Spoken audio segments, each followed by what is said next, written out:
ஆண்டவராக இயேசுவின் நாமத்தினாலே உங்கள் யாவரையும் அன்போடு கூட வாழ்த்தி வரவேற்கிறேன். தெய்வம் பண விஷயத்தில் உதவி செய்கிற தெய்வம் அப்படிங்கிறத பார்த்து கொண்டு வருகிறோம். பணம் அப்படின்னா இது ஆவிக்குரிய காரியமே இல்லை, இது உலக காரியங்கள் அப்படின்னு சொல்லி நம்ம அநேகருடைய மனநிலை அப்படி இருக்குது.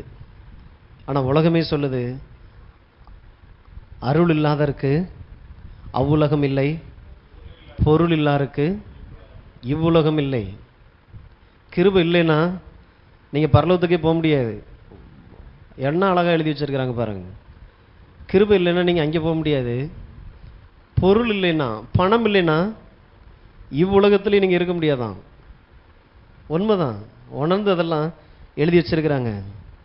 இன்னொரு குரல் சொல்லுது, இல்லாரை எல்லாரும் எள்ளுவர், செல்வரை எல்லாரும் செய்வர் சிறப்பு. ஒன்றுமே இல்லாதவரை எல்லாருமே எப்படி பேசுவாங்க? சார் நம்ம எல்லாம் அனுபவிச்சுட்டு இருக்கோம்ல.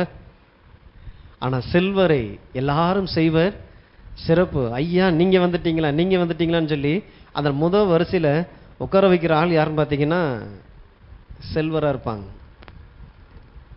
அதுக்காகவாது ஃபர்ஸ்ட் ரோவில் உட்கார்றதுக்காகவாது பெரிய ஆளாயிக்க,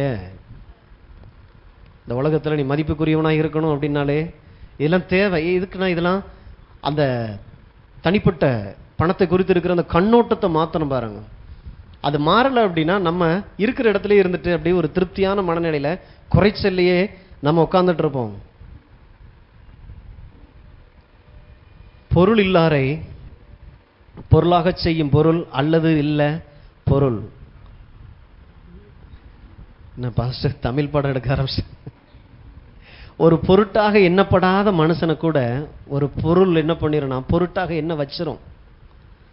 இந்த உலகம் உங்களை ஒரு பொருட்டாகவே எண்ணாத ஒரு ஆளை இவன் எங்கேயோ முட்டி மோதி ஜெயிச்சு கடவுளுடைய கிருபையை பிடிச்சு எல்ஷடாய் அப்படிங்கிறத அறிஞ்சு கொண்டு வாழும் பொழுது இந்த உலகம் உங்களை ஒரு பொருட்டாக திரும்பி பார்க்கக்கூடிய ஒரு ஆற்றல் அதுக்குள்ள இருக்குது.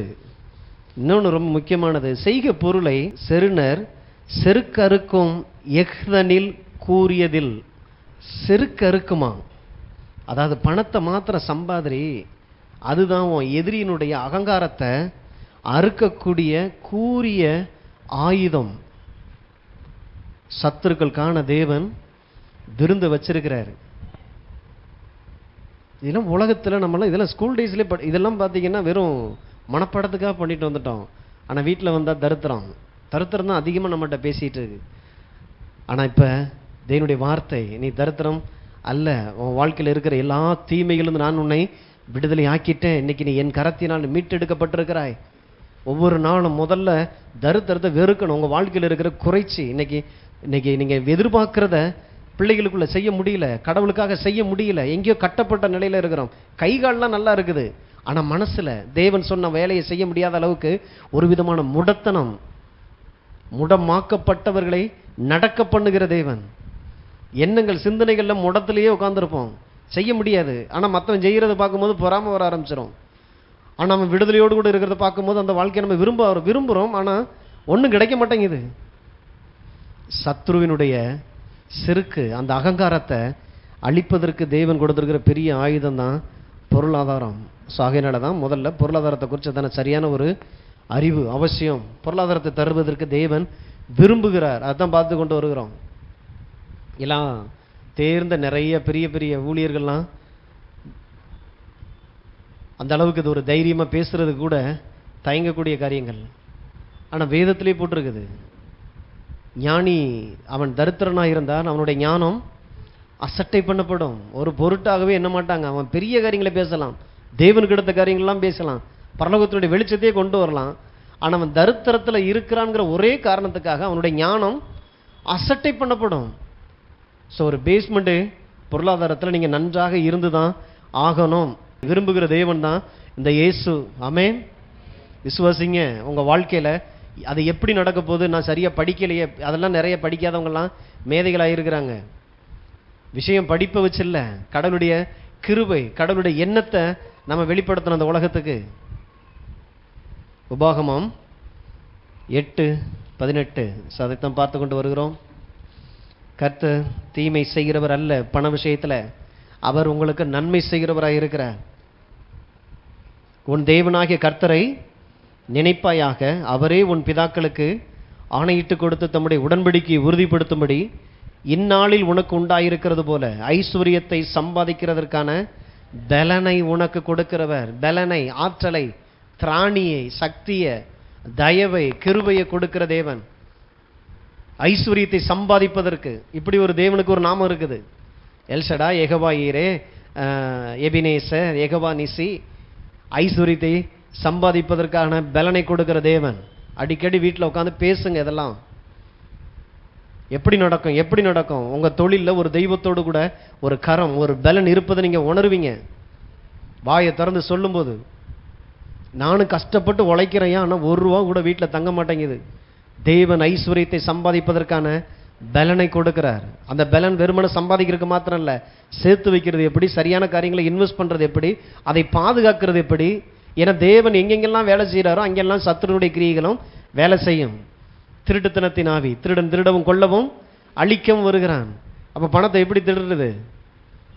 ஏன்னா கடவுளுடைய பலன் அது. அது வெறும் பணமா பார்க்காதீங்க, காசா பார்க்காதீங்க, ஒரு தெய்வத்துடைய பலன் அது. அப்ப ஒருத்தட்ட தேவனுடைய பிள்ளைகளுடைய வாழ்க்கையில, விசுவாசிகளுடைய வாழ்க்கையில ஐஸ்வர்யம் நிறைஞ்சிருக்குன்னா தேவ பலன்ல அவங்க வளர்ந்துருக்கிறாங்கன்னு அர்த்தம். அப்ப அந்த பலனை திருடுறதுக்கு சத்துரு ஏதாவது ஒரு ரீதியில சுத்தி சுத்தி வரும்போது கர்த்தரின் ஆசீர்வாதம் ஐஸ்வர்யத்தை தரும், அதோடு கூட வேதனையை கூட்டார். வேதனை இல்லாத ஒரு ஐஸ்வர்யமா இருக்கும். ஐயோ வந்துச்சு, இந்த திருடிட்டு போயிடுச்சு, அப்படி இருக்காது. தெய்வத்தினுடைய ஒரு பாதுகாப்பு இங்கே இருக்கும். ஏன்னா கடவுள் சொன்ன பாதையில நான் சம்பாதிச்சிருக்கிறேன். இன்னைக்கு உலகம் பணத்தின் மீது இருக்கக்கூடிய அந்த ஆசையில எந்த வழியிலையாவது சம்பாதிக்கிறதுக்கு நிறைய வழிகளை கண்டுபிடிச்சிருக்கிறாங்க. ஆனா தேவனுடைய பிள்ளைங்க, மீட்கப்பட்டவர்கள் அந்த வழிக்குள்ள அதை சம்பாதிக்கிறது இல்லை.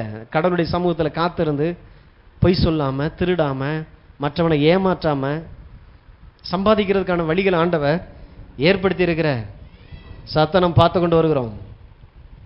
அப்ப தேவன் பலனை கொடுக்கிறாருன்னா அவர் எல்லாருக்கும் தான் கொடுத்திருப்பார். ஏன்னா கர்த்தர் மனிதரிடத்திலே பாரபட்சம் உள்ளவர் அல்ல. அப்படி கடவுள் தந்தா ஏன் வீட்டுக்குள்ள இவ்வளவு குறைச்சல் இருக்குது?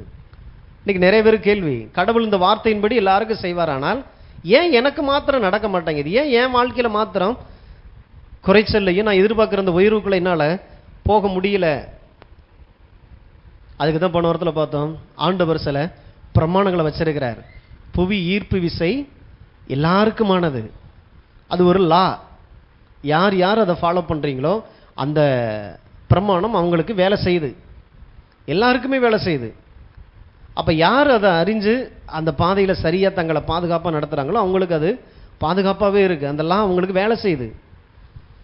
அதே போல தேவன் வேதத்துல தேவ ராஜ்யத்தினுடைய செழிப்பை எனக்குள்ள கொண்டு வர்றதுக்கு தேவன் சில பிரமாணங்களை வேதத்தில் எழுதி வச்சிருக்கிறார். ஸோ அந்த வேதத்தில் எழுதப்பட்ட அந்த வார்த்தைகளை நான் கண்டுபிடிக்கும் போது மாத்திரம்தான் நான் அந்த பூமியில தேவன் எதிர்பார்க்கக்கூடிய அந்த ஒரு வெற்றிக்குள்ள என்னால் கொண்டு போக முடியும். ஐயா கையை வச்சு ஜெபம் பண்ணாரு, எனக்கு வீடு வந்துருச்சு, ஐயாவுடைய கூடாரத்தில் போய் நாங்கள் அள்ளி கொடுத்துட்டு வந்துட்டோம், அதனால எங்களுக்கு இங்கே ஆண்டவர் அள்ளி அள்ளி கொடுத்துட்டாரு. எனக்குள்ள ஒரு மாற்றம் வரலை அப்படின்னா நீங்கள் எங்கேயோ போய் வந்து எத்தனை பேர் தலையில் கையை வச்சு ஒரு நீண்ட ஜெபத்தை பண்ணிட்டு வந்தாலும் உங்கள் வாழ்க்கை மாறவே மாறாது. உட்காந்து கற்றுக்கொள்ளணும். அதுக்கு தான் ஆண்டவர் 66 புத்தகத்தை எழுதி கொடுத்துருக்கிறார். ஒரே ஒரு ஐயா, ஒரே ஒரு கை வந்து உங்கள் வாழ்க்கையை மாற்றிடாது. ஏமாந்து போயிடக்கூடாது. இல்லைங்க அந்த அவங்களுக்கு நடந்துச்சு, இவங்களுக்கு நடந்துச்சு, அவங்க வீட்டுக்குள்ளே என்ன பண்ணாங்க நமக்கு தெரியாது. அந்தரங்கத்தில் தேவனோடு கூட அவங்க எவ்வளோ நேரம் செலவு செஞ்சாங்க, எந்த பிரமாணத்தை அவங்க பிடிச்சாங்க, எதை ஃபாலோ பண்ணுறாங்க. இல்லைங்க எனக்கு புவி ஈர்ப்பு விசை இருக்கிறதே எனக்கு தெரியாதுன்னு சொல்லி மேலேருந்து நான் கீழே விழுந்தேன், செத்து நான் பரலோகத்துக்கு வந்துட்டேன், ஆண்டவரே என்னைய நான் இந்த மாதிரி புவி ஈர்ப்பு விசை இருக்குன்னே எனக்கு தெரியாது, நான் ஸ்கூலுக்கே போகலை. இல்லை, நீ போயிருக்கணும், கற்றுக்கொண்டிருக்கணும். கடவுள்கிட்ட போய் அப்படிலாம் சொல்ல முடியாது. ஆண்டவரே நான் ஏழையா இருந்தே நான் வந்துட்டேன், நல்ல வேலை சீக்கிரம் வந்துட்டேன் பாரு. ஏன்னா உனக்கு இருக்கிற நீடித்த ஆயுளை உனக்கு தந்திருந்தேன். ஏழை தருத்திரத்தனத்தையே பிடிச்சிட்டு இருந்த உன்னைய பார்த்து இன்னும் 4 பேர் தருத்தத்தை பிடிக்கிறதுக்கு மேலேயாவது வந்து சேர்ந்தியே. அப்படிதான் இருக்கும். நிறைய பேருக்கு பார்த்தீங்கன்னா பரலோகம் தான் அப்படி விரும்பப்படக்கூடிய ஒரு இடமா இருக்குது. நல்லது, நம்மளும் தான் பரலோகத்தை விரும்புகிறோம். ஆனால் தேவன் இந்த பூமியை பரலோகமாய் மாற்றுவதற்கு உங்களை நம்பி அனுப்பியிருக்கிறார். உங்கள் ஸ்தானத்தில் வேற யாருனாலும் கொண்டு வந்திருக்கலாம் ஆண்டவர் நினைச்சிருந்தா. பெரிய பெரிய ஆட்கள்லாம் கொண்டு வந்திருந்திருக்கலாம். உங்களை கொண்டு வந்திருக்கிறது எதுக்குன்னா, அந்த பூமியை பரலோகமாய் மாற்று. அப்ப பூமியில் இருக்கிற சில பிரமாணங்கள் போல ஆவிக்குரிய பிரமாணங்களும் இருக்குது. இந்த ஆவிக்குரிய பிரமாணங்களை மீறி செயல்பட்டுட்டு நீங்கள் செழிப்பாய் இருப்பது கூடாத காரியம். அப்ப அந்த பிரமாணங்கள் எல்லாரும் நன்றாய் இருப்பதற்காக உருவாக்கப்பட்டது. இது கடவுளை மீற மாட்டார். பிரமாணங்கள் எல்லாமே இந்த உலகத்தில் இருக்கிற எல்லா ஜனங்களும் நன்றாய் இருக்கணும். ஆகையினாலதான் செழிப்புக்கேற்ற சில பிரமாணங்களை பார்த்து கொண்டு வருகிறோம். மத்தேயு 6:33. முதலாவது தேவனுடைய ராஜ்யத்தையும் அவருடைய நீதியையும் தேடுங்கள், அப்பொழுது இவையெல்லாம் உங்களுக்கு கூட கொடுக்கப்படும். வாழ்க்கையில முதல் இடம் எதற்கு கொடுத்திருக்கிறீங்க? ஃபர்ஸ்ட் பிளேஸ் என் வாழ்க்கையில என்னவா இருக்குது? ஒரு தெய்வம் சார்ந்த காரியங்கள், தேவனுடைய ராஜ்யம். உங்களுடைய நேரத்தை எதுக்கு செலவு பண்றீங்க? உங்க எனர்ஜி, உங்க பணம், உங்களுடைய அறிவு எதற்காக செலவு செய்யப்படுகிறது? தேவனுடைய ராஜ்யத்திற்காக செலவு செய்யப்படணும். முதலாவது தேவனுடைய காரியத்தை தேடுறது. இதை செய்கிறவர்களுக்கு சொல்றாரு, எண்ணத்தை உண்போம், எண்ணத்தை உடுப்போம், எண்ணத்தை குடிப்போம் என்று கவலைப்பட்டு இதை செய்கிறவர்களுக்கு தான் மேல சொல்றாரு. ஐயோ என்ன சாப்பிட்றன்னு தெரியலையே, என்ன குடிக்கிறன்னு தெரியலையேன்னு சொல்லி உட்காந்து கவலைப்படாத. இவைகள் எல்லாம் உனக்கு வேண்டியவைகள் என்று உன் பரமபிதா அறிந்திருக்கிறார். முதலாவது நான் தேவ ராஜ்யத்தை தேடணும். அப்புறம் நான் எப்படி நான் பணம் சம்பாதிக்கிறது, அப்புறம் எப்படி நான் என் பிள்ளையை பாதுகாக்கிறது, எனக்கு உண்டான காரியங்களை எப்படி எடுக்கிறது? ஏசுன்னு சொன்னா போதுமா? ஆண்டவர் சொல்றாரு, ஏசுன்னு சொல்லிப்பாரு. இவைகள் எல்லாம் உனக்கு வேண்டியவைகள் என்று உன் பரமபிதா வேண்டியவை என்று அறிந்திருக்கிறார். வேணான்னு சொல்லல. இன்னைக்கு நிறைய பேர் அப்படி நினைச்சிட்டாங்க, நாங்க தேவராஜ்யத்துக்காக வாழ்றோம், தேவராஜ்யத்துக்காக. எத்தனை பேர் வேலையை விட்டவங்க இருக்காங்க தெரியுமா? ஒரு ஊழியர் சென்ட்ரல் கவர்மெண்ட் வேலையை விட்டுட்டு வந்தாரு, பெரிய லெவலில் ஷைன் பண்ணாரு. எல்லாரும் பார்த்தீங்கன்னா வேலையை விட ஆரம்பிச்சிட்டாங்க. அது ஒரு சீசனாகவே மாறிச்சு. கவர்மெண்ட் வேலையை விட்டுட்டு வந்தா ஆண்டவர் ஆசீர்வதிச்சிருவார் அப்படின்னு சொல்லி. கடைசியில் தரித்திரம் தான் மிஞ்சிச்சு. அழைப்பு வேற. வேலையை விட்டுட்டு வர சொல்லல, பணத்தை விட்டுட்டு வர சொல்லல. பணம் உனக்கு தேவை என்று ஆண்டவர் அறிந்திருக்கிறார். அவர் சொல்றாரு, உனக்கு இவைகள் எல்லாம் வேண்டும் என்று நான் அறிந்திருக்கிறேன்றார். ஆனா அந்த பிரமாணம் எப்படி வேலை செய்த? முதலாவது தேவனையும் தேவனுடைய ராஜ்யத்தை, தேவனுக்கு அடுத்த காரியங்களை தேட பழகிறது. அந்த பயத்துல கடவுள் எனக்குள்ள கொடுத்திருக்கக்கூடிய ஆவியானவர் கர்த்தருக்கு பயப்படுகிற பயத்தை தருகிறார். அதுதான் ஞானத்தை கொண்டு வருது. இந்த ஞானத்திலிருந்து ஒரு தொழிலை செஞ்சு பாருங்க. அதை பாதுகாக்கிறது எப்படி, பராமரிக்கிறது எப்படி, அதை ஜெயிக்கிறது எப்படி, நஷ்டத்தை மேற்கொள்றது எப்படி, அந்த ஞானம் உங்களுக்கு உதவி செய்யும். ஆனா உலக மக்கள் கடவுள் இல்லாம, அப்ப அவங்களும் ஐஸ்வர்யத்தில் இருக்கிறாங்களே. யாரை பிடுங்கலாம், யாரை சுரண்டலாம், யாருக்கு விரோதமான காரியங்களை செஞ்சு எப்படியாவது புடுங்கியாவது என் வீட்டை கொண்டு வந்து நிறைச்சலான்னு சொல்லிட்டு உலக மக்கள் ஓடிக்கிட்டு இருக்கிற அந்த ஐஸ்வர்யத்தை குறித்து ஆண்டவர் பேசல. ஸோ அதுக்கு இனிமே வரலாம். எப்படி? பாவியின் ஆஸ்தி நீதிமானுக்காக வைக்கப்பட்டிருக்கிறது. அவனுக்கு சேர்த்து குவித்து வைக்கும் தொல்லையை கொடுத்திருக்கிறார். அவனுக்கு ஜெபம் இருக்காது, துதி இருக்காது, ஆராதனை இருக்காது, கடவுளுடைய சத்தம் இருக்காது. கடவுளுடைய காரியம்னா என்னன்னு தெரியாது, ராஜ்யம்னா என்னன்னு தெரியாது. ஒன்னே ஒன்று செய்வான். சிலர் பார்த்தீங்கன்னா அந்த மனநிலை சரியில்லாதவங்க பார்த்தீங்களா, பேப்பரா பறக்கிட்டு தெரியுவாங்க. பார்த்துருக்கீங்களா? ரொம்ப பிஸியா வேற அந்த வேலையை செஞ்சுக்கிட்டே இருப்பாங்க. ஒரு அழுக்கு மூட்டைய பார்த்தீங்கன்னா பிறக்கி பிறக்கி பிறக்கி நிறைச்சு வச்சுட்டு இருப்பாங்க. எதுக்குன்னே தெரியாது. தேவன் இல்லாத மனிதர்களுடைய மனநிலை அது. அவர்களுக்கு அது ஒரு குப்பை தான். ஆனால் நிறைய தனங்கள்கிட்ட இருக்கணும். அது ஒரு விதமான ஆவி. அது ஏன், எதுக்கு, யார் அதனால பாதிக்கப்படுறா, எத்தனை பேரை நம்ம அதனால கண்ணீர் வடிக்க விட்டோம், எத்தனை பேரை நம்ம ஏமாத்தணும், எத்தனை குடும்பம் அதனால சீரழிஞ்சு போச்சு, யாருக்கும் அதை பற்றி கவலை இருக்காது. அவங்க பணம் அந்த குப்பை பை நிறைஞ்சுக்கிட்டே இருக்கணும். ஏறக்குறைய கொஞ்சம் மனநிலை சரியில்லாதவங்க போலதான். ஆனால் தேவனுடைய பிள்ளைகளுக்கு ஆண்டவர் சொல்றது, கடவுள் கொடுக்கக்கூடிய இந்த செழிப்பு ஒரு அர்த்தத்தோடு, ஒரு காரணத்தோடு கூட, தேவன் எதிர்பார்க்கக்கூடிய அந்த தரிசனத்தை நிறைவேற்றக்கூடிய ஒரு நோக்கத்துக்காகவே அதெல்லாம் செய்யப்படுகிறது. அப்ப நாம இங்க பேசுற காரியங்கள் எல்லாமே இயேசு பேசுற காரியங்களை பேசிட்டு இருக்கிறோம். ஆண்டவர் பணத்தை குறித்து புதிய ஏற்பாட்டிலையும் சரி பழைய ஏற்பாட்டிலையும் சரி ஏகப்பட்ட காரியங்களை பேசியிருக்கிறார். ஸோ பொருளாதாரம் தேவன் இந்த பூமியில் இருக்கக்கூடிய அத்தனை பிள்ளைகளுக்குமான சுதந்திரமாக இருக்கிறது.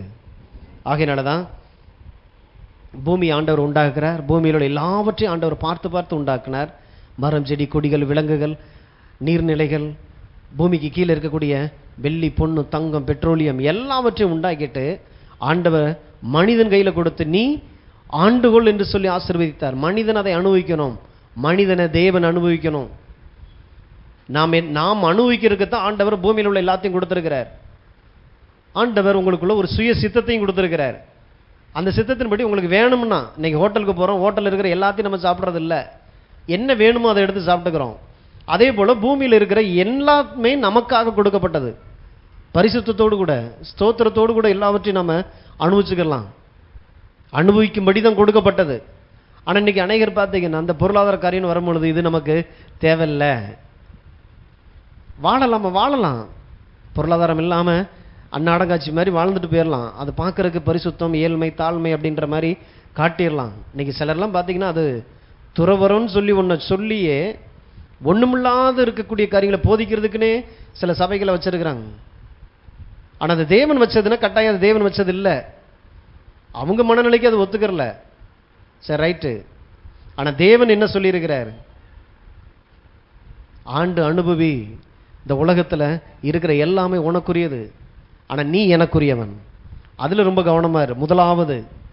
அதான் முதலாவது. அப்போ மனுஷன் பாவத்தினால சாபம் வந்தது. அந்த சாபம் தரித்திரத்தை கொண்டு வந்தது. எல்லாவற்றையும் இழந்து நிற்கிறான்.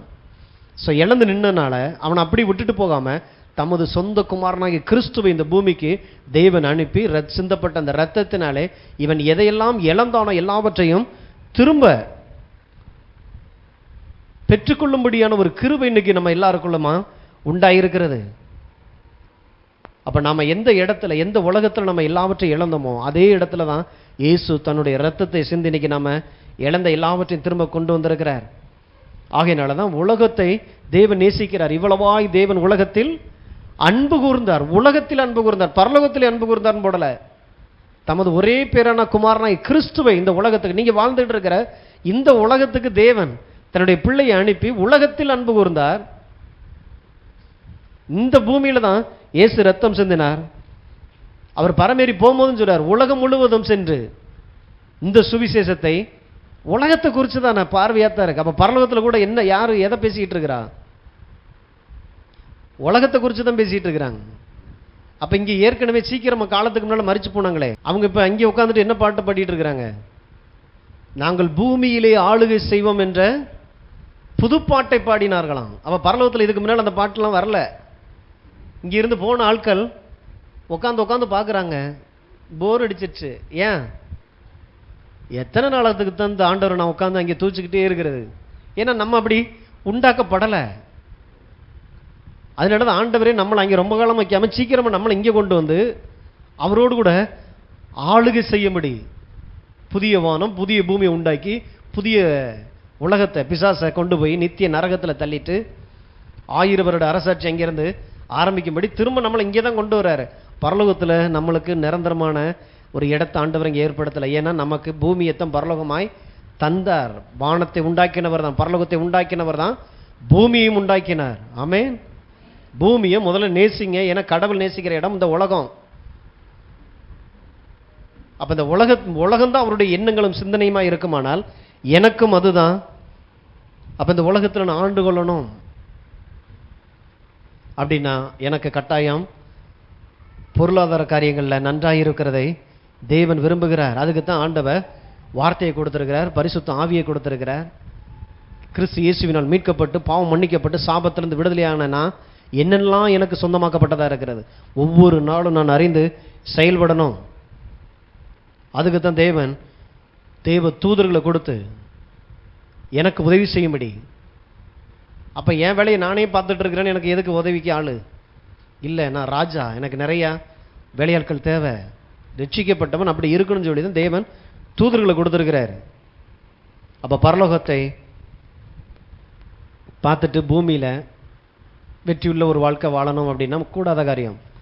பரலோகத்தையே பார்த்துட்டு இருக்கிறது இல்லை, பூமியை பரலோகமாய் மாற்றுறதுக்கு தான் தேவன் பிரமாணங்கள் எழுதி வச்சிருக்கிறார். மத்தேயு 6:21 உங்கள் பொக்கிஷம் எங்கே இருக்கிறதோ அங்கே உங்கள் இருதயம் இருக்கும்.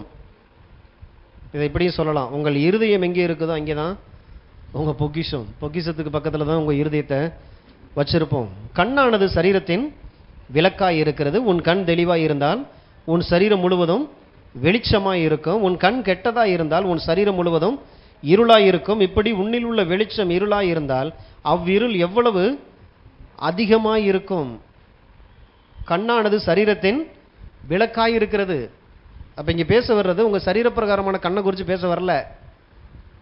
கண்ணானது சரீரத்தின் விளக்காய் இருக்கிறதுனா உங்க வாழ்க்கையில இருக்கக்கூடிய கண்ணோட்டம். ஒவ்வொருத்தருக்கும் ஒரு விதமான கண்ணோட்டம் இருக்கும் பாருங்க. இந்த பூமியில நீங்க வாழ தேவையான கண்ணோட்டம், பணத்தை குறிச்சதான கண்ணோட்டம் எப்படி இருக்குது? இது தேவனுக்கு உகந்ததா? தேவன் எனக்கு தான் தந்திருக்கிறாரா? இதை நான் எப்படி நான் அனுபவிக்கிறது? அதை குறிச்ச எந்த கண்ணோட்டமும் சரியா இல்லை அப்படின்னா அது அந்த பகுதியில் இருள் அடைஞ்சு போய் தான் இருக்கும். பொருளாதாரத்தை குறித்து சரியான ஒரு பார்வை இல்லை அப்படின்னா இதை பேசினாலே பேசுறவங்க கெட்ட வார்த்தை பேசுற மாதிரியே இருக்கும், பரிசுத்தம் குறைஞ்சு போன மாதிரியே இருக்கும். கண்ணானது சரீரத்தின் விளக்காய் இருக்கிறது. அப்ப செழிப்பை குறித்ததான, வாழ்க்கை குறித்ததான கண்ணோட்டம் சரியா இருந்துச்சுன்னா உங்க வாழ்க்கை சரியாயிரும்.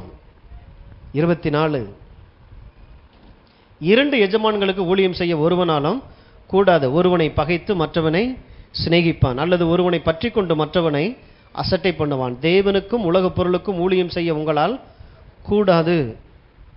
உடனே என்ன பண்ணிடுறது? வேலையை எழுதி கொடுத்துட்டு ராஜினாமா பண்ணிட்டு சொன்ன பையன் மாட்டிட்டு நான் கடவுளுக்காக வேலை செய்ய போறேன் அப்படி சொல்ல வரல. உலக பொருளுக்கும் தேவனுக்கும் ஊழியம் செய்ய 2 பேரை எஜமானனா வைக்க கூடாதுன்றாரு.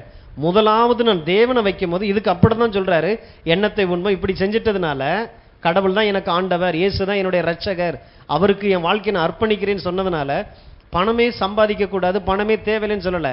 அதுக்கப்புறம் தான் சொல்ல வர்றாரு, எண்ணத்தை உண்போம், எண்ணத்தை உடுப்போம், எண்ணத்தை குடிப்போம் சொல்லி உட்கார்ந்து கவலைப்படாத, இவை எல்லாம் உனக்கு வேண்டியவைகள் என்று அந்த பரமபிதா யாரை நம்பி வந்தீங்களோ அந்த தெய்வத்துக்கு நல்லா தெரிஞ்சிருக்கின்றாரு. அப்போ உங்களுக்கு எஜமானன் பணமா இருக்கக்கூடாது, பணம் உங்களை நடத்தக்கூடாது, பணத்துக்கு நீங்க அடிமையா இருக்கக்கூடாது. நீங்கள் இயேசுவை எஜமானனா வைக்கும் போது பணம் உங்க காலுக்கு கீழாக வைக்கப்படணும். அதனாலதான் முதலாவது இருக்க சொல்றாரு.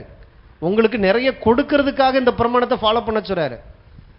நீங்க நிறைய நேரங்களில் துறவரம் இயேசுன்னு போயிட்டோம்னா நமக்கு ஒண்ணுமே இருக்காது.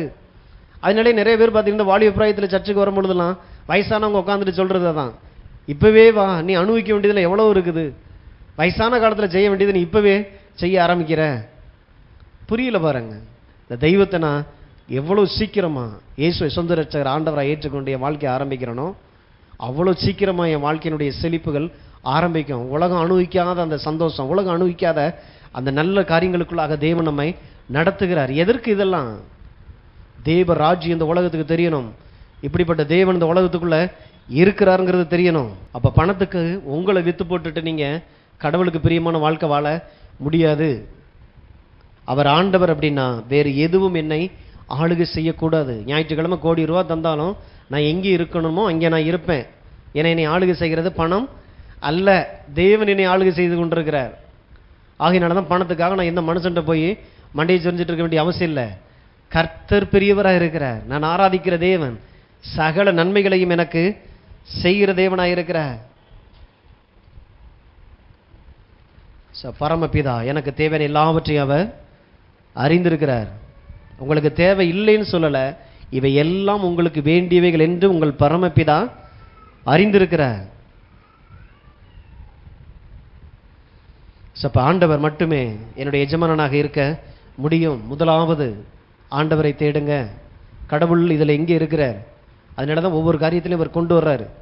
என்ன தசமபாகம், காணிக்கை, இதெல்லாம் ஏன் ஆண்டவர் ஏற்படுத்தினார்? அந்த பிரமாணத்துக்காக, எனக்கு உதவி செய்யும்படி, என்கிட்ட பறிச்சுக்கிட்டு இருக்காக இல்லை. இதை செய்யும் போது அங்கே கடவுள் என்னுடைய மனசுல வந்து இருக்கிறார். எங்க ஒவ்வொரு தொழில் ஆண்டவர் இது நீர் தந்த கிருபை, நீர் தந்த பலத்துல வந்த நன்மை. எத்தனை 1000 நாளும் என் மனசு சஞ்சலப்படாம அப்படி சலனம் தட்டாம இருந்துச்சு அப்படின்னா அடுத்துன்னு போறதுக்கு அது பெரிய ஒரு உதவியா இருக்கும் பாருங்க. என் இருதயத்தை விசாலப்படுத்துறதுக்காக தேவன் வைத்த வழிகள்.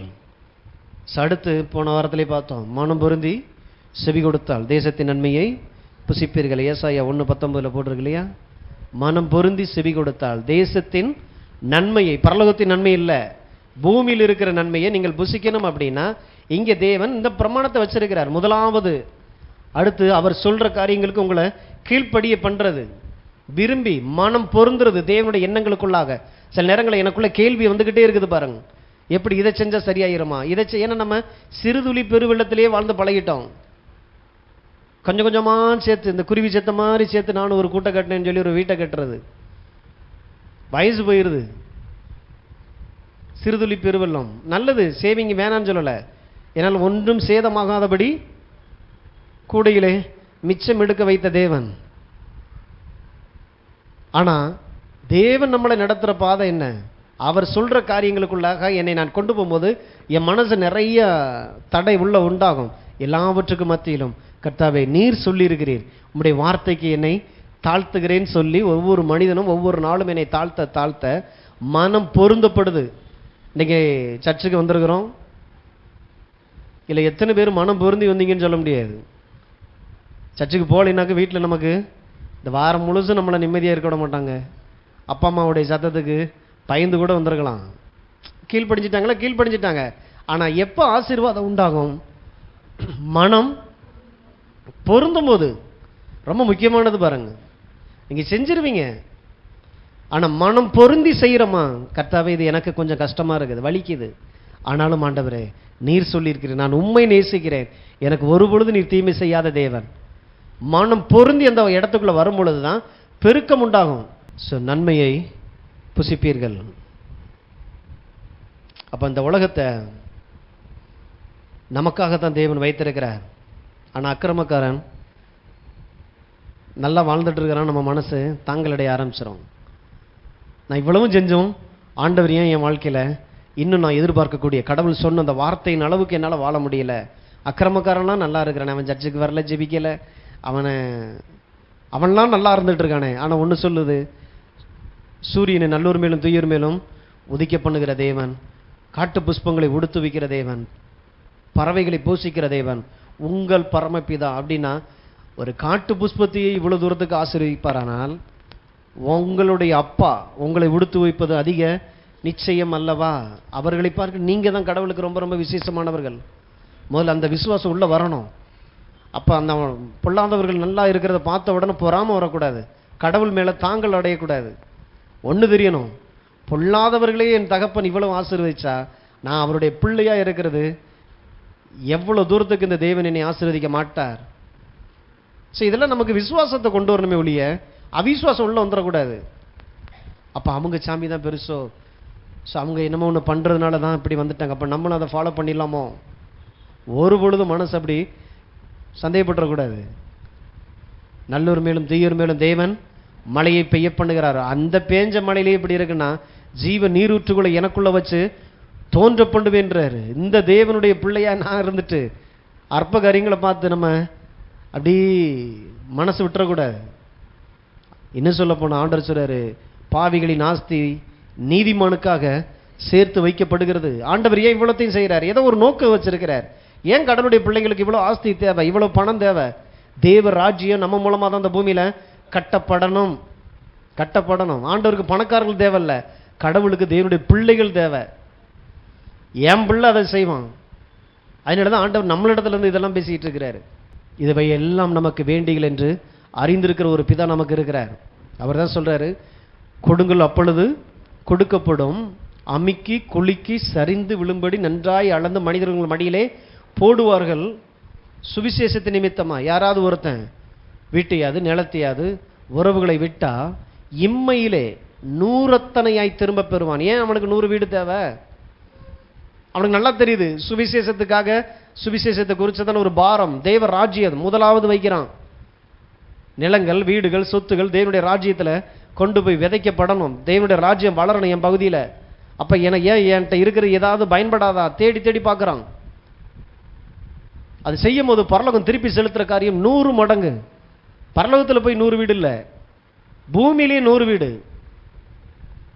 தேவனை திருப்பி செலுத்துகிற காரியம். கடவுள் அதில் ஆசையாக இருக்கிற தேவ ராஜ்யத்தை கட்டுறவர்கள் மீது கண்ணோக்கமாக இருக்கிறார். அப்போ சரியான ஒரு நோக்கம் மனசில் வைக்கணும் பாருங்க. அடுத்து தேவன் இவ்வளத்தையும் தந்திருந்து எனக்கு ஏன் வரல அப்படின்னா, அவைகளை நான் சொந்தம் பாராட்டல. சொந்தம் பாராட்டி அது என்னுடைய சுதந்திரம், என்னுடைய சொத்து, தேவனால் எனக்கு கொடுக்கப்பட்ட ஆஸ்தி, தேவன் எனக்கு தந்திருக்கிறார் அப்படிங்கிற அந்த ஒரு அறிவில் அதை எல்லாவற்றையும் எடுத்துக்கொள்ளக்கூடிய ஒரு மனப்பான்மை இல்லை பாருங்க. விட்டுறது, எதனாலும் கடந்து போறது. ஆதியாகமம் 1:26, பின்பு தேவன் நமது சாயலாகவும் நமது ரூபத்தின்படியும் மனுஷனை உண்டாக்குவோமாக, அவர்கள் சமுத்திரத்தின் மச்சங்களையும் ஆகாயத்து பறவைகளையும் மிருக ஜீவன்களையும் பூமி அனைத்தையும் பூமியின் மேல் ஊறும் சகல பிராணிகளையும் ஆளக்கடவர்கள் என்றார். தேவன் தம்முடைய சாயலாக மனுஷனை சிருஷ்டித்தார், அவனை தேவ சாயலாகவே சிருஷ்டித்தார், ஆணும் பெண்ணுமாக அவர்களை சிருஷ்டித்தார்.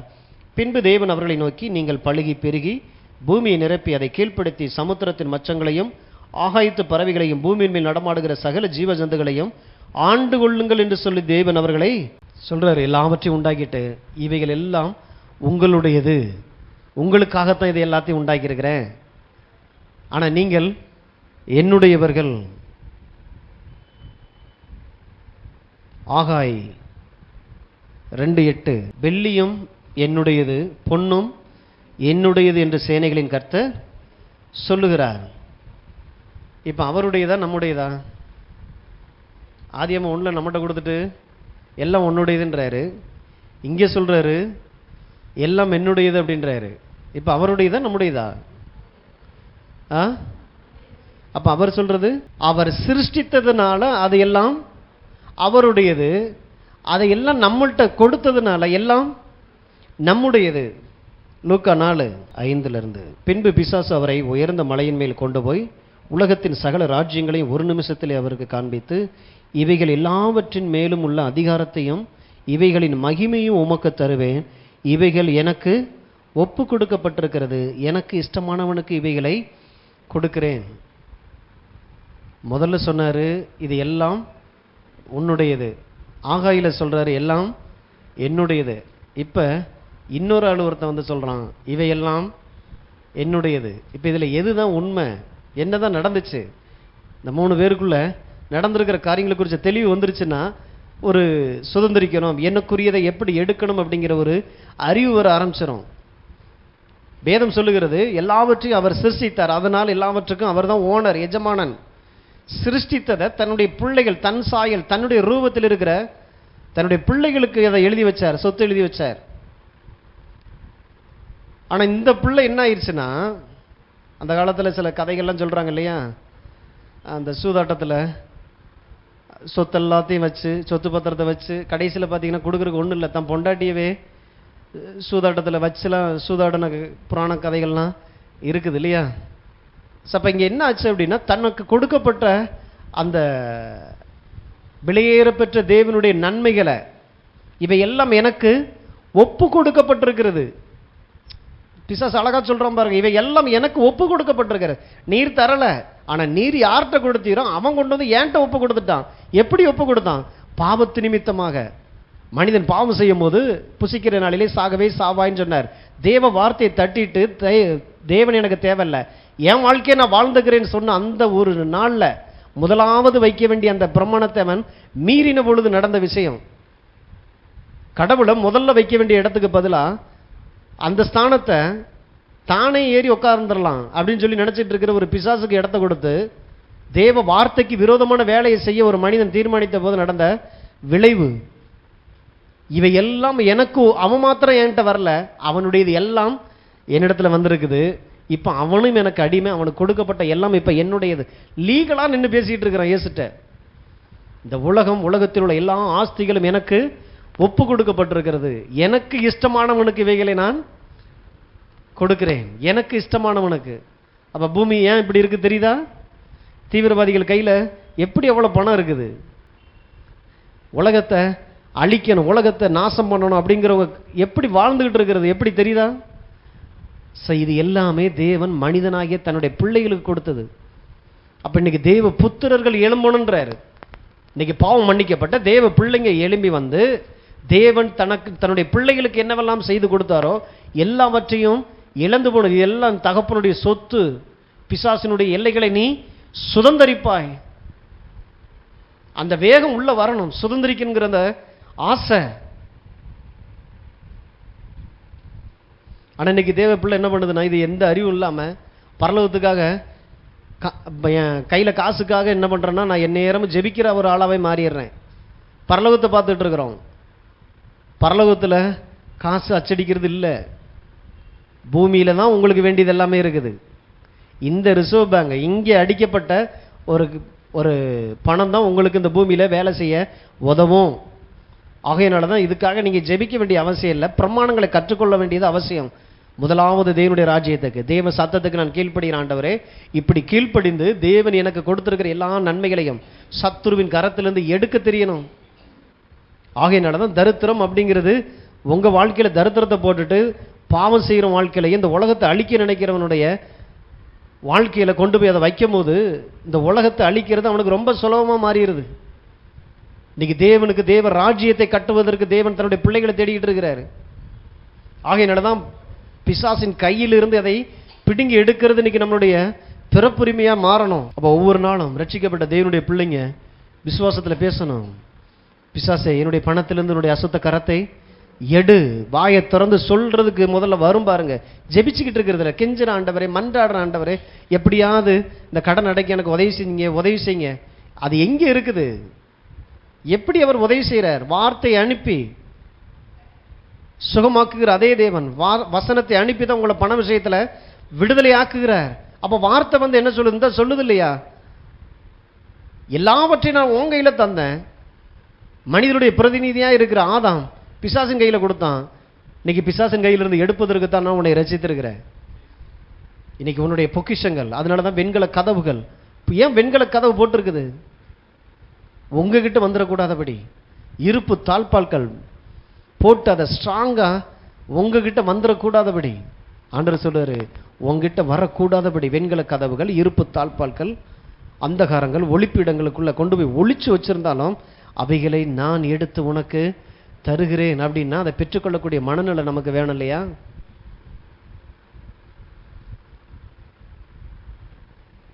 வாயை திறந்து சொல்லணும்.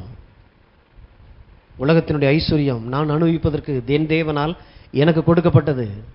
இல்லீகலாக அவை எல்லாவற்றையும் திருடி வைத்திருக்கிற சத்ரு, நீ உன் கரத்தை எடு. வாயை திறந்து சொல்ல வரணும். அப்ப உங்களுக்குரியது எல்லாமே இந்த பூமியில தான் இருக்குது. என்னுடைய இதிலிருந்து பிசாசை உன்னுடைய கரத்தை எடு. என் சொத்து, என் பணத்திலிருந்து உன்னுடைய கரம் எடுக்கப்படுவதாக. இது எனக்கு சொந்தமானது. அப்ப எனக்கு சொந்தமானது, எனக்குரியது அப்படின்ற ஒரு அறிவு உள்ள வரணும். ஸோ இந்த அறிவு உள்ள வரும்போது தான் எதையும் விட்டு கொடுக்க மாட்டோம். இது எங்க அப்பா சொத்து, எங்க தாத்தா சொத்துன்னு சொல்லி பல வருஷமானா கோர்ட்ல கேஸ் நடந்தாலும் விடுறதில்ல. இல்லை, ஏன் போய் நிரூபிக்கிறோம்ல, அது எங்களுக்குரியது, எனக்குரியதுன்னு சொல்லி. அந்த வேகம் தேவனுடைய பிள்ளைகளுக்கு தேவை. விட்டு கொடுத்துறது இல்லை. கடவுள் பார்த்துக்கிறார், கடவுள் பார்த்துக்கிறாரு, கடவுள் பார்த்துக்கிட்டு தான் இருக்கிறாரு. உங்க இருதயம் எப்படிப்பட்டதா இருக்குது? இது நாம் வாழும்படி எனக்காக தேவன் இந்த உலகத்தில் தந்திருக்கக்கூடிய நன்மை. தேவன் எனக்கு தந்திருக்கிற என் சொத்து, எனக்காக தேவன் இந்த பூமியில் நான் வாழ, நன்றாய் வாழ, என்னை அவமானத்திலையும் என்னை குறைச்சலையும் தாழ்ச்சியிலையும் வறுமையிலையும் வைக்கிற எந்த சித்தமும் தேவனுடைய சித்தம் அல்ல. ஒரு நிமிஷம் கூட நான் இதுக்காக நான் ஏங்கி தவிக்கும்படி ஆண்டவர் என்னை உண்டாக்கல. இந்த பூமியிலே நான் நன்றாய் இருக்கும்படி. வாசிங்க கொலோசியர் 1:12. ஒளியில் உள்ள பரிசுத்தவான்களுடைய சுதந்திரத்தில் பங்கடைவதற்கு நம்மை தகுதியுள்ளவர்கள் ஆக்கினவரும். ஒளியில் உள்ள பரிசுத்தவான்களினுடைய சுதந்திரத்தை சுதந்திரிக்க நம்மை தகுதி பலப்படுத்தி இருக்கிறார். அதாவது சத்ரு பிடுங்கி வச்சதை பிடுங்கி எடுக்கக்கூடிய தகுதி, அந்த ஆற்றல், ஒரு பலனை, அந்த சக்தி, அந்த திராணியை தேவன் நமக்குள்ள ஏற்கனவே கொடுத்திருக்கிறார். ஒளியில் உள்ள பரிசுத்தவான்களுடைய சுதந்திரத்திலே நாம் பங்கடையும்படி நம்மை தகுதியாக்கி இருக்கிறார். அப்படின்னா நீங்க பிசாசின் கையில் இருந்து இருக்கிறது தேவனுடைய நன்மைகளை நம்ம கையில கொடுத்து தேவன் அனுப்பினார் இந்த உலகத்துல. ஆனால் நம்முடைய மூதாதையர் இழந்து போன எல்லாவற்றையும் திரும்ப எடுக்கக்கூடிய அந்த ஆற்றல், அந்த திராணி, அதுல எது இதெல்லாம் இருக்குதோ, இல்ல உனக்கு பரிசுத்தம் இல்லை, இல்ல தேவனே எனக்கு பரிசுத்தமா இருக்கிறார், இல்ல உனக்கு ஞானம் இல்லை, இதெல்லாம் வச்சு அனுபவிக்கிறதுக்கு உனக்கு ஞானம் இல்லை, இயேசுவே எனக்கு ஞானமா இருக்கிறார், இல்ல உனக்கு இதெல்லாம் ஆண்டு கொள்ள முடியாது, இது உன்னை ஆண்டு கொள்ளும். இல்லை, தேவன் இதை எல்லாவற்றையும் ஆளுகை செய்யக்கூடிய ஆண்டு கொள்ளுவாய் என்று சொல்லி தேவன் என்னை ஆசீர்வதித்திருக்கிறார். அப்ப இது என் கையில் இருந்தால் பத்திரமா இருக்கும். பிடுங்கி எடுக்கக்கூடிய அந்த ஒரு ஆற்றல் எனக்கு தேவன் கொடுத்திருக்கிறார். அப்ப ஏன் வேலை செய்யணும், ஏன் தொழில், ஏன் எதுக்கு ஆண்டவர் எனக்கு வச்சிருக்கிற அந்த வியாபாரம்லாம் எப்படி நல்லா வரணும், இந்த ஆட்டிடியூட். அதனாலதான் உங்க கண்ணு நல்லா இருந்தா சரீரம் முழுவதும் வெளிச்சமா இருக்கும். இப்ப கண்ணோட்டம் வெளிச்சமா இருக்கணும். தப்பான கண்ணோட்டத்தோடு கூட தேவனுடைய நன்மைகளை அனுபவிக்க முடியாது. இது ஏதோ ஒரு நாள்ல கேட்டு போற காரியம் இல்லை. இதுதான் என் வாழ்க்கையே. திரும்ப திரும்ப நான் கேட்கணும், கர்த்தாவே பணத்தை குறித்த சரியான ஒரு கண்ணோட்டத்தை தாரோம். ஏன் நமக்கு யாருமே சொல்லித்தரல. சொல்றாரு, பலவந்தம் பண்ணி எடுத்து கொள்ளும்படியான அதிகாரத்தை நான் உனக்கு தந்திருக்கிறேன், நான் உன்னை தகுதியாக்கி இருக்கிறேன். என்ன அர்த்தம்? இயேசுவின் நாமத்தினால நீ வாயை திறந்து பேசும்போது அந்த இடத்துல அற்புதங்கள் நடக்க ஆரம்பிக்கும். பண விஷயத்தில் பிசாசு என்னுடைய அசுத்த கரத்தை என் தொழிலிருந்து எடு. இயேசுவின் நாமத்தினால என்னை கடனுக்குள்ள வச்சு இத்தனை ஆண்டு காலமாய் என்னை அடிமைப்படுத்தின சத்ருவின் கரங்கள் ஒடிக்கப்பட்டு போவதாக. எழுந்து நின்று பேசணும். இல்லை இந்த அவங்க இப்படித்தான் பண்ணாங்க, இவங்க இப்படித்தான் பண்ணாங்க, கடன் ஆகி செத்து போயிட்டாங்க, நான் வேற, நான் தேவனுடைய பிள்ளையா இருக்கிறேன், தேவனுடைய எண்ணங்களை சுமந்தவனாய் வந்திருக்கிறேன், தேவனுடைய ஆசைக்காகவே நான் அந்த பூமியில் நான் பிறந்திருக்கிறேன். கடவுள் எதிர்பார்க்கிற ஒரு வாழ்க்கை. அப்ப ஐஸ்வர்யம் எனக்கு பரிசுத்தத்தை கொண்டு வருது. ஏன்னா தேவ சித்தத்தை நிறைவேற்றுறேன். தேவ சித்தம் எல்லாமே பரிசுத்தமானது. ஸோ பிசாசனுடைய கையிலிருந்து பிடிங்கி எடுப்பதற்கான அந்த ஒரு ஆற்றல், அந்த பலனை தேவனை தந்திருக்கிறார். கொலோசியர் 2:15 துரைத்தனங்களையும் அதிகாரங்களையும் உரிந்து கொண்டு வெளியரங்கமான கோலமாக்கி அவைகளின் மேல் சிலுவையிலே வெற்றி சிறந்தார். பிசாச நம்முடைய ஸ்தானத்தில் அவர் ஜெயிச்சார். இயேசு இந்த பூமியில் வந்து பிசாசோடு கூட ஒரு சண்டை போட்டு பார்ப்போம், நம்மளுடைய வலிமை என்னென்ன வெளிப்படுத்துவோன்னு சொல்லிட்டு வரல. அவர் பிசாசை ஜெயிக்க வேண்டிய அவசியமே இல்லை. ஏன்னா பிசாசு இயேசுனுடைய ஒரு தூசி தான். ஆனால் எதற்காக இவ்வளவு வேலை நடந்தது? சிலுவையில் நம் நிமித்தமாக அவர் பாடுபட்டார், நமக்காக அவர் நொறுக்கப்பட்டார், நமக்கு சமாதானத்தை உண்டு பண்ணும் ஆக்கினை அவர் மேல் வந்தது. அப்ப இன்னைக்கு இந்த வசனம் என்ன சொல்லுது? நமக்காக அப்படின்னா நீங்க தான் இங்க இருக்கிறீங்க. அப்ப அதை அப்படியே உங்களுக்குரியதை போட்டு வாட்சி பாருங்க. நான் துரைத்தனங்களையும் நான் அதிகாரங்களையும் உரிந்து கொண்டு வெளியரங்க கோலமாக்கி சிலுவையின் மேல் ஆணி அடித்து பிசாசை நான் வெற்றி சிறந்தேன். இயேசு வெற்றி சிறந்தார்னு சொன்னா எல்லாரும் ஆமேன் போட்டுறோம். ஆனா அவர் சொன்னதை உனக்காக தான் நான் ஜெயிச்சேன் அப்படின்னா இப்ப என்ன அர்த்தம்? அது என்னுடைய ஸ்தானம். என் ஸ்தானத்தில் நின்று அவர் ஒரு காரியம் பண்ணி இருக்கிறார். அப்ப சிலுவை அப்படிங்கிறது இயேசுக்கானது இல்லை, சிலுவைங்கிறது எனக்கானது. அதனாலதான் சும்மா அழுது பார்த்துட்டு இப்படி தவக்காலத்தில் அப்படியே பார்த்து அழுதுட்டு அப்படி தொடச்சு வச்சு வாழ்க்கையை வீணாக்கிறத. இந்த சிலுவை உனக்கானது, சொந்தம் பாராட்டி எடுத்துக்க. அப்ப எல்லா துரைத்தனங்களையும் நான் தான் ஜெயிச்சேன். எல்லா அதிகாரங்களையும், எனக்கு விரோதமாக இருந்த துரைத்தனங்கள் அதிகாரங்களை உரிந்து கொண்டு சிலுவையின் மேல் ஆணி அடித்து நான் வெற்றி சிறந்தேன். அப்ப பிசாசுகள் மீது தேவன் நமக்கு தான் ஜெயத்தை கொடுத்தார். இது என்னுடையதாய் மாறணும். அப்படி மாறும் பொழுதுதான் பிசாசின் மீது எனக்கு ஒரு எதிர்த்து நிற்கிற தைரியமே வரும். ஏன்னா இத்தனை ஆண்டு காலமாக நமக்கு பில்லி சுனியம், செய்வின, மந்திரவாதம், குறி அப்படி ஆயிடுச்சு இப்படி ஆயிடுச்சுன்னு கேள்விப்பட்டு ஒரு பயத்தை விதைச்சு வச்சிருக்குது. ஆண்டவர் ஒரு வசனத்தில் எல்லாத்தையும் உறிஞ்சுக்கிட்டு அவனை ஒண்ணுமில்லாமாக்கி, அந்த நாட்கள்லாம் பார்த்தீங்கன்னா 2 நாடுகளுக்கு யுத்தம் நடக்கும். ஸோ அந்த யுத்தத்தில் ஜெயிச்ச அந்த ராஜா வருவார். வரும்போதே பார்த்தீங்கன்னா தோத்து போன அந்த ராஜாவை சங்கிலியில் கட்டி நிர்வாணமாக்கி அவங்களுடைய ஏரியாவிலேயே சுற்றி வருவாங்க, அந்த நாட்டிலேயே சுற்றி வருவாங்க. உங்களை இதுவரை ஆளுகை செஞ்ச அந்த ராஜா உங்க ராஜா இப்போ எனக்கு அடிமை, அவனை இப்போ நான் ஜெயிச்சிருக்கேன்னு சொல்லி. அதனால தான் ஆண்டவர் பாதாளத்தை விட்டு கிளம்பி வெளியில் வரும் பொழுது பார்த்தீங்கன்னா அநேக பரிசுத்தவான்களோடு கூட, இதெல்லாம் பாதாளத்தில் நடந்திருக்கிற காரியம், பவுல் அப்படி காட்சிப்படுத்தி காட்டுறாரு. எல்லா அதிகாரங்கள் துரைத்தனங்கள் எல்லாவற்றையும் உரிந்து கொண்டு வெளியரங்க கோலமாக்கினார், எல்லாவற்றையும் வெளிப்படுத்தி இருக்கிறார்.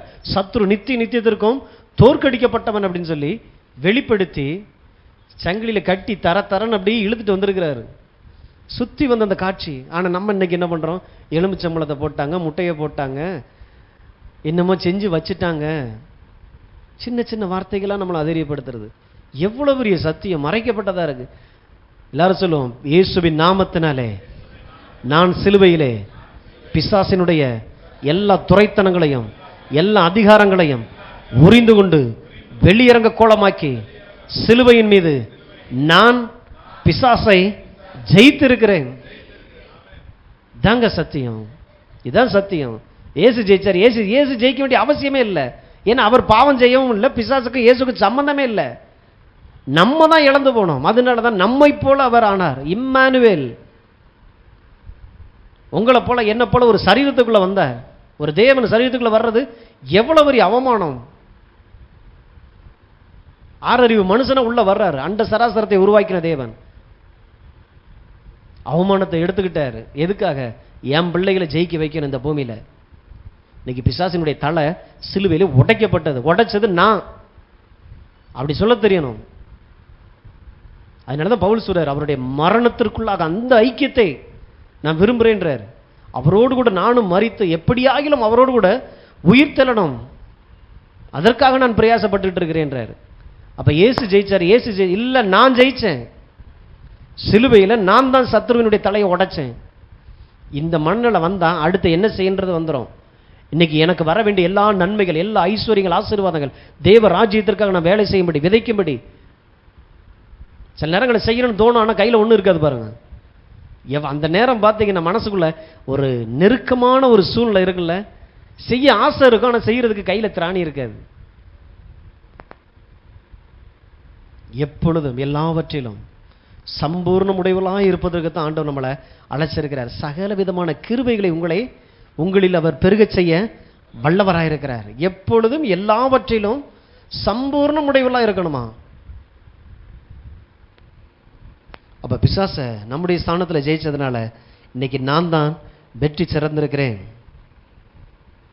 ஆகையினால சொல்றாரு 1 யோவான் 4:4, பிள்ளைகளே, நீங்கள் தேவனால் உண்டாயிருந்து அவர்களை ஜெயித்தீர்கள், ஏனெனில் உலகத்தில் இருக்கிறவனிலும் உங்களில் இருக்கிறவர் பெரியவர். சொல்றாரு பிள்ளைகளே. அப்ப இது யாருக்கு எழுதப்பட்டது? தேவ பிள்ளைகளுக்கு. அப்ப ஒருவேளை இந்த இடத்துல கடவுளை அறியாதவங்க இருக்கலாம், இந்த சத்தத்தை கேட்டுக்கிட்டு இருக்கலாம். இயேசுவின் பிள்ளைகளாய் மாறுவதற்கு உங்களை அர்ப்பணிக்கிறது ரொம்ப ரொம்ப அவசியம். ஆண்டவர் அன்போடு கூட அழைக்கிறார். அதான் சுவிசேஷம். நீங்க நன்றாக இருப்பதற்கு தான் தேவன் இவையெல்லாம். அப்ப இதெல்லாம் இயேசுவினுடைய பிள்ளைகள் அல்லாதவர்களுடைய வாழ்க்கையில் நல்லா வேலை செய்யும்.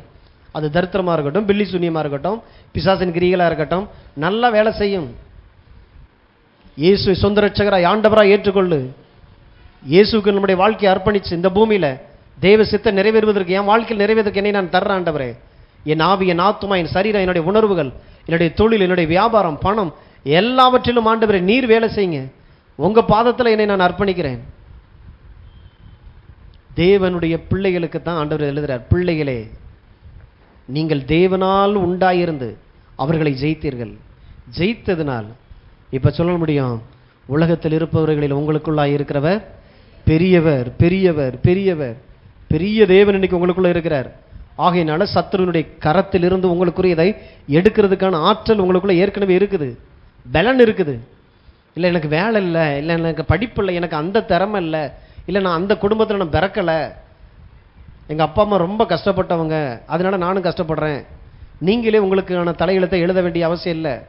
உங்கள் தலையெழுத்து எல்லாம் சிலுவையிலே மாறி இருக்குது. சாபத்தை தேவன் சிலுவையில் உடைச்சிருக்கிறார். ஆபிரகாமுக்கு உண்டான ஆசீர்வாதம் எல்லாம் கிறிஸ்து இயேசுவின் மூலமாய் நமக்கு வந்து இருக்கிறது. இன்னைக்கு இது எனக்குரியதுன்னு சொல்லி சொந்த பாராட்ட தெரியணும்.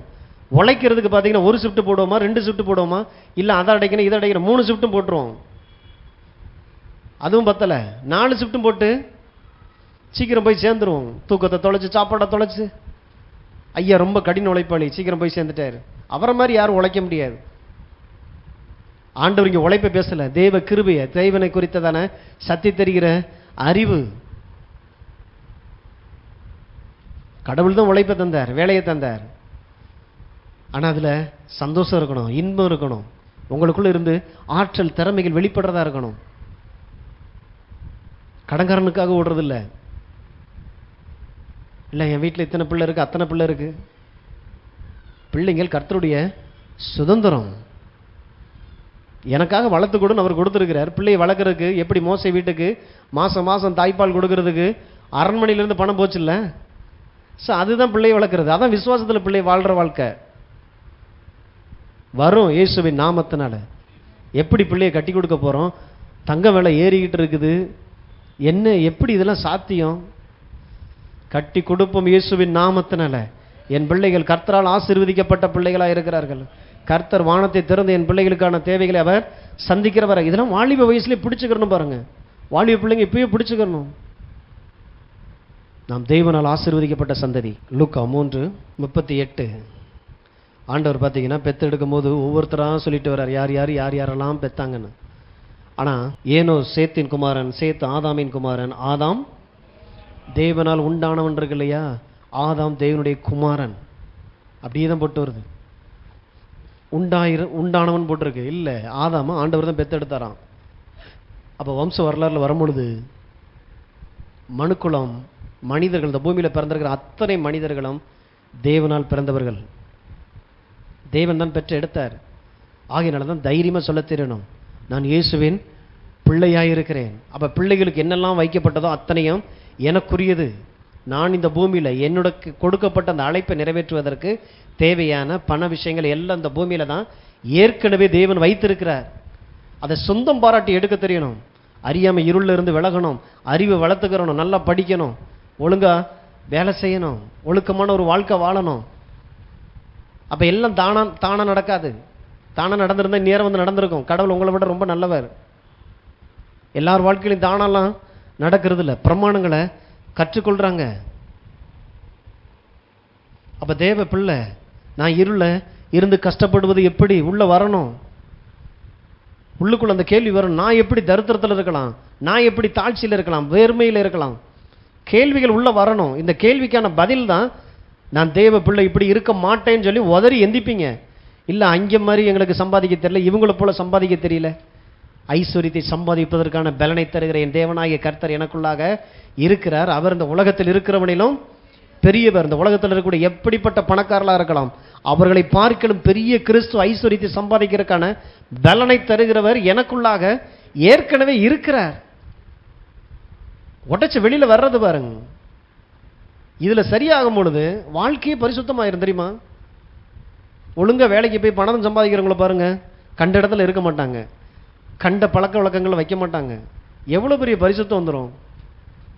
ஆனா என்ன சொல்லிடுறாங்க, பணம் பாவம் அப்படின்னா பணத்தை சம்பாதிக்கிறதே போக மாட்டானே, பெரிய வீட்டில் உட்காந்துருப்பானே. அப்ப பிசாசு செய்ய நினைச்ச எல்லா வேலையும் உட்காந்து செஞ்சுக்கிட்டு உட்காந்து குறை பேசிக்கிட்டு புறணி பேசிட்டு தெருக்கு தெரு 4 பேர் இப்படி உட்காந்துருப்பான். நமக்கு நிறைய வேலை இருக்குது, பெரிய காரியமா இருக்கிறோம், அழைக்கப்பட்டிருக்கிறோம். அற்பமான காரியங்களுக்குள்ள நம்மளை தலையிட முடியாது. டயத்துக்கு தூங்கணும், டயத்துக்கு எந்திக்கணும், உடம்ப பத்திரமா வச்சுக்கிறணும், மனசை கண்ட காரியங்களுக்கு விட்டு கொடுத்துடக்கூடாது. ஏன்? பெரிய அழைப்பு இருக்குது. தூங்கி எந்திரிச்சா காலையில் எனக்கு ஒரு வேலை இருக்குது, ஒரு தரிசனத்தோடு கூட இருப்போம் பாருங்க. அவன் வாழ்க்கையும் அழகா இருக்கும். மனைவி நடத்துறது எப்படி, பிள்ளையை நடத்துறது எப்படி, புருஷனை நடத்துறது எப்படி, எல்லாத்துலேயும் ஒரு ஒழுங்கு வர ஆரம்பிச்சுன்னு பாருங்க. சும்மா வெறும் பணம் இல்லைங்க, பணங்கிறது ரிசல்ட்டு. ஏதோ ஒன்று நீங்கள் செஞ்சதுனால வந்த ரிசல்ட்டு தான் அதெல்லாம். அதுக்கு தான் ஆண்டவர் இத்தனை பிரமாணங்களை வைக்கிறார். முதலாவதுன்னு வைக்கும்போது எதுவுமே எனக்கு வேற முதலாவது வராது. பாவம் செய்யறதுக்கு இங்கே வாய்ப்பே இல்லை. கீழ்ப்படியணும், மனம் பொருந்தணும் கடவுளோடு கூட. பிசாசின் கையில் இருக்கிறதை சுதந்திரிக்க தெரிகிறது.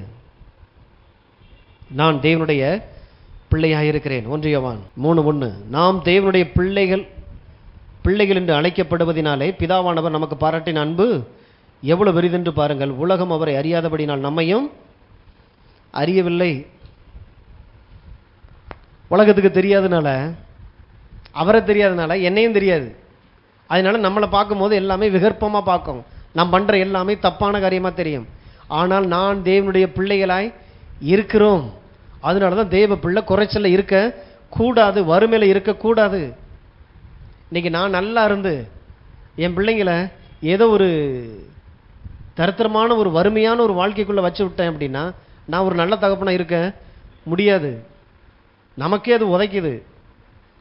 இப்படி ட்ரெஸ்ஸை போடாத, இந்த செப்பலை போடாத. ஏன் சொல்கிறோம்? ஏன்னா நீ என்னுடைய பிள்ளை, அடையாளம்.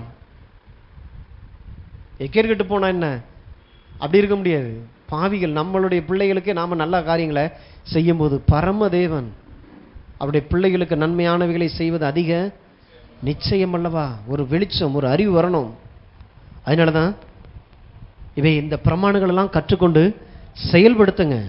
முதலாவது தேவனுக்கு கீழ்ப்படிந்து மனம் பொருந்தி பிசாசினிடத்திலிருந்து அந்த அதிகாரத்தை பயன்படுத்தி பிசாசின் கரையிலிருந்து எல்லாவற்றையும் எடுக்க பழகணும். எபிரேயர் 1:14, ரட்சிப்பை சுதந்திரிக்க போகிற நிமித்தமாக ஊழியம் செய்யும்படிக்கு அவர்கள் எல்லோரும் அனுப்பப்படும் பணிவிடை ஆவிகளாய் இருக்கிறார்கள் அல்லவா? வெறுமன பிசாச கையை எடுன்னு சொல்றது மாத்திரம் இல்ல, தேவ தூதர்களுக்கு கட்டளையிடணுன்றாரு. தேவ தூதர்களே, இந்த பூமியில நான் வாழ்வதற்கு தேவனால எனக்கு ஏற்கனவே படைக்கப்பட்ட அந்த நன்மைகள் பிசாசின் கையிலிருந்து இயேசுவின் நாமத்தினால எடுத்து வரப்படுவதாக கொண்டு வர சொல்லி கட்டளையிட சொல்றார். என்ன செய்யணும்? ரட்சிப்பை சுதந்திரிக்கிறவர்களுக்கு என்று. முதல்ல ரட்சிப்புனா என்னன்னு தெரியணும். அந்த ரட்சிப்புல என்னெல்லாம் வந்துச்சுன்னு தெரியணும். பாவ மன்னிப்புக்காக மாத்திரம் உட்காந்துடுறோம். சுகம் வந்திருக்கிறது, ஆரோக்கியம் வந்திருக்கிறது, செழிப்பு இருக்கு, ஐஸ்வர்யம் இருக்கு, வெற்றி இருக்கு. இவைகளுக்கு எல்லாம் எனக்கு உதவி செய்யும்படி பரலோகம் எனக்கு தேவ தூதர்களை நியமிச்சிருக்குது.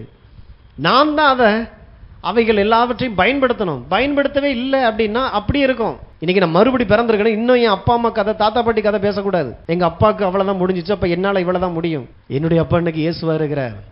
அவருடைய ஜீன் எனக்குள்ள வந்திருக்கிறதுனால இன்னைக்கு உலகத்துல சொல்லக்கூடிய எந்த டாக்டர்னு சொல்றாங்கல்ல, தாத்தா பாட்டிக்கு சுகர் வந்தா உங்களுக்கும் வரும், எதுக்கும் ஜாக்கிரதையா இருங்க. நம்முடைய தாத்தா பாட்டி எல்லாமே முடிஞ்சு போய் கிறிஸ்துக்குள்ள நான் பிறந்திருக்கிறதுனால, அவருடைய சரீரத்தினால, அவருடைய ரத்தத்துக்கு நான் பிறந்திருக்கிறதுனால எந்த ஒரு வியாதியும் என்கிட்ட வர முடியாது. பரம்பரை வியாதிக்கு நம்ம உடம்பு ஒரு நாளும் ஒத்துழைக்காது, எதிர்த்து நிற்கணும். அதுக்கு ஆட்டிடியூட் ரொம்ப முக்கியம், கண்ணோட்டம் முக்கியம். இதெல்லாம் இல்லை வந்துருச்சு இல்லையா, அதனால வந்துரும் இல்லையா. இப்போ அதுவே வராட்டாலும் வாயால் நானே கூப்பிட்றேன், என்ன அடிக்க வர்றேன்னு சொன்னீங்க வரக்கானா அப்படின்ற மாதிரி இருக்கும். தரித்திரம் அப்படிப்பட்டது, வாயால் கூப்பிடுறது. வெறுக்க பழகணும். முதல்ல என்னை நான் டிசிப்ளின் பண்ணணும். அதுதான் சொன்னேன், பணம்ன்றது நீங்கள் செய்கிற ஏதோ ஒரு செயலினுடைய ரிசல்ட்டு. வெறுமனை நம்ம டைரெக்டாக பணத்தை பேசலை, அதுக்கு பின்பாக இருக்கிற பரிசுத்தம், நீதி, அதுக்கு பின்பாக இருக்கக்கூடிய ஒழுக்கம், பரிசுத்தம், தேவனுக்கு பயப்படுகிற பயம், முதலாவது வைக்கிற அந்த கண்ணோட்டத்துக்குள்ளாக உங்களை கொண்டு வரும் பொழுது தான் இது எல்லாமே ரிசல்ட்டாக இருக்குது. செழிப்பு அப்படிங்கன்னா அதுக்கு பின்னால் இவ்வளோ வேலை இருக்குது. கடவுள் அதனால தான் வேதனை இல்லாத ஐஸ்வர்யத்தை தர்றாரு. இப்படிலாம் கொண்டு வந்து நீங்கள் சேர்த்து குவிச்சு வச்சு அப்படி நிற்கும் போது அதில் உங்களுக்கு குற்ற உணர்வே வராது. அதனால உங்களுக்கு வேதனையே வராது. இது எல்லாவற்றுக்கும் நான் தகுதியான ஆளு அப்படின்னு சொல்லி உலகமே சொல்லும். இல்லைங்க, இவங்களுக்கு இது தகுதி.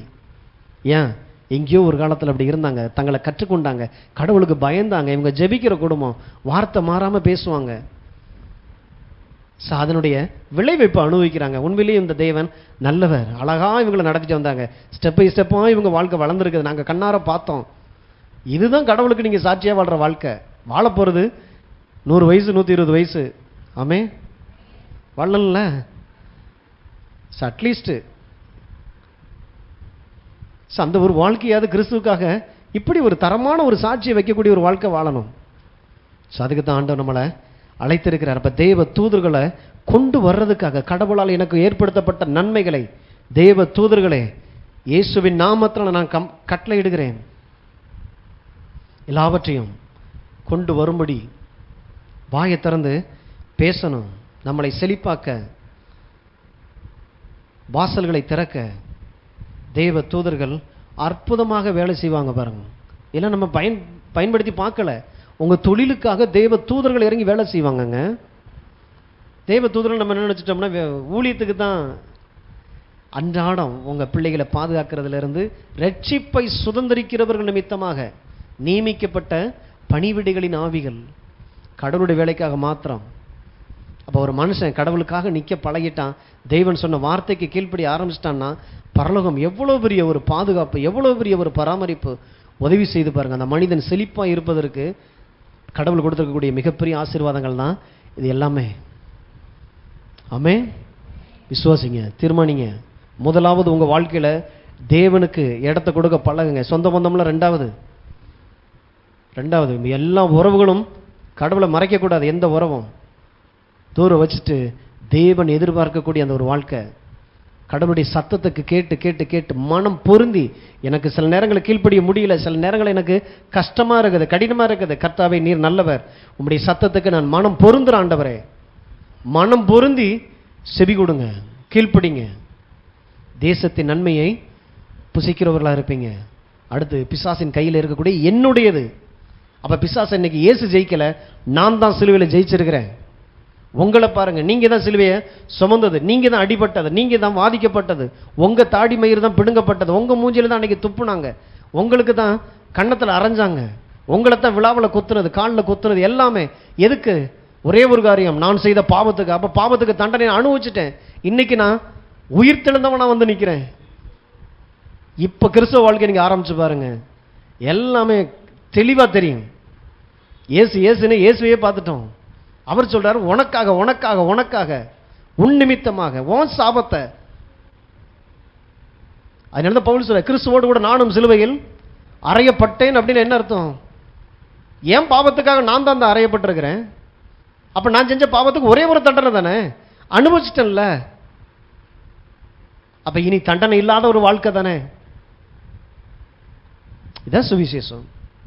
உங்கள் நிமித்தமாய் அடிக்கப்பட்ட ஒருவர், பெரிய தேவன் உங்க மேல வைத்திருந்த அன்பின் அளவு எல்லாம் செய்து முடிக்கப்பட்டதா இருக்கிறது. ஆமென். அந்த தேவனை கரங்களை தட்டி நாம் நன்றி சொல்லுவோம். நம்ம எல்லாரும் எழுந்து நிற்போம், ஜெயிப்போம். நல்ல தகப்பனே, உம்மை நன்றியோடு கூட துதிக்கிறோம். ஆண்டவரே, நல்ல கர்த்தாவே, உம்முடைய சத்தியத்திற்காக நன்றி. கர்த்தாவே, ஆதியிலே எல்லாவற்றையும் உண்டாக்கி எங்களை ஆண்டு கொள்ளும்படி ஆசீர்வதித்து ஆண்டவரே எங்களுக்கு கொடுத்த இந்த பூமி, இந்த உலகத்தில் உள்ள நன்மைகளை ஆண்டவரே பாவத்து நிமித்தமாக இழந்து போனாலும் உம்முடைய பிள்ளையாகி இயேசுவை எங்களுக்காக இந்த பூமியிலே அனுப்பி சிலுவையில் ரத்தம் சிந்த வைத்து எங்கள் பாவத்திற்கு தண்டனையாய் எங்கள் அக்கிரமங்கள் எல்லாவற்றையும் சாபத்தை சுமந்து ஆண்டவரே சிலுவையிலே வதைக்கப்பட்டாரே. இப்பொழுதும் ஆண்டவரே 3ஆம் நாள் உயிர் தெழுந்தது எங்களுக்காகவே. நாங்கள் ஆண்டவரே இந்த பிசாசை ஜெயித்தவர்களாய் இருக்கிறோமே. உம்முடைய பிள்ளைகளாய் இருந்து பிசாசின் கையில் இருந்து எல்லா விதமான ஐஸ்வர்யத்தையும் ஆண்டவரே எங்களுக்கு நியமிக்கப்பட்ட உம்முடைய தேவ ராஜ்யத்திற்கு ஏற்ற ஆண்டவரே எல்லா சொத்துகள் பணங்கள் எல்லாம் இயேசுவின் நாமத்தினால நாங்கள் ரிலீஸ் பண்றோம். ஆண்டவரே, தேவ தூதர்கள் இறங்கி காரியங்களை செய்வார்களாக. ஒவ்வொரு குடும்பத்திலும் ஆண்டவரே தேவ தூதருடைய கிரியைகள் நடப்பதாக. கர்த்தருடைய ஆவியானவர் தாமே ஆண்டவரே பரலோகத்தை உம்முடைய பிள்ளைகளுடைய நல்வாழ்வுக்காக நீர் இயக்கிக் கொண்டிருக்கிறீர். அதற்காக ஸ்தோத்திரம்.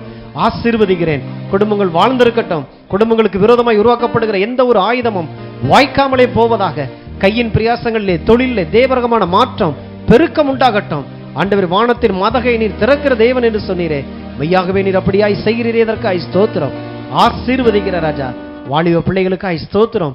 எங்கள் பிள்ளைகளை எழும்பி பராக்கிரமம் செய்யக்கூடிய ஆண்டவரே, வாலிப பிராயத்திலே அவர்களுடைய அலங்காரமாய் மாறட்டும். கர்த்தருடைய கரம் பிள்ளைகளோடு கூட இருப்பதை ஒவ்வொரு நாளும் அவர்கள் உணரத்தக்கதான கிரியை நடக்கட்டும் ராஜா. தரிசனம் உள்ள ஒரு வாழ்க்கை வாழ ஒவ்வொரு பிள்ளைகளையும் ஆசீர்வதிக்கிற ராஜா. தகப்பனே, நம்முடைய தேவ சத்தியத்தினாலே நீர் எங்களை நிரப்பி நீர் ஆளுகை செய்கிறீர். அதற்காய் நன்றி. துதிகன மகிமை எல்லாவற்றையும் உமக்கே தருகிறோம். இயேசுவின் நாமத்தில் பிதாவே, ஆமென்.